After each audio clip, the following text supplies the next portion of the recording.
ยินดีต้อนรับเข้าสู่วิดีโอแนะนำหน้าตาของ Word ตอนที่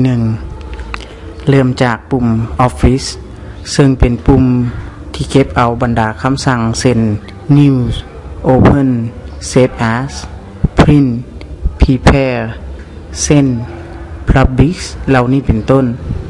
หากเทียบใส่กับ Windows รุ่นก่อนๆก็แม่นปุ่ม Menu File นั่นเองถัดมาก็แม่นปุ่มQuick Access Toolbar แม่นแถบเครื่องมือใหม่ใน Word ที่บรรจุเอาเครื่องมือที่เราได้นำใช้เป็นประจำใน Word เช่น Save Undo Redo เป็นต้น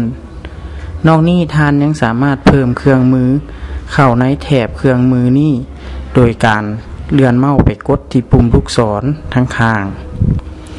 หลังจากนั้นเลื่อนเมาส์ลงไปเลือกเอาเครื่องมือที่ต้องการที่จะเพิ่มเข้ามาในแถบ Quick Access Toolbar หลังจากนั้นก็จะปรากฏเห็นเครื่องมือที่ท่านเลือกเข้ามา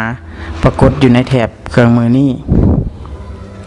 ถัดมาแม่นแถบ Ribbon ซึ่งเป็นหนึ่งในเครื่องมือใหม่ใน Word เช่นเดียวกันแถบนี้จะปรากฏอยู่เทิงของ Windows และอยู่ลุ่มของ Thai Toolbarหากเทียบไซเวอร์รุ่นก่อนๆแถบนี้ก็แม่นแถบเครื่องมือ Toolbar นั่นเองโดยปกติแล้ว Word จะแสดงแถบ Ribbon เพียงแต่แถบเดียวในแต่ละครั้งแต่เราสามารถสลับในการใช้งานได้อย่างอิสระ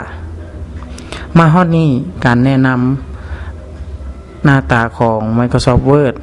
ตอนที่ 1ก็หมดลงเพียงเท่านี้พบกันใหม่ในวิดีโอตอนต่อไปขอขอบใจ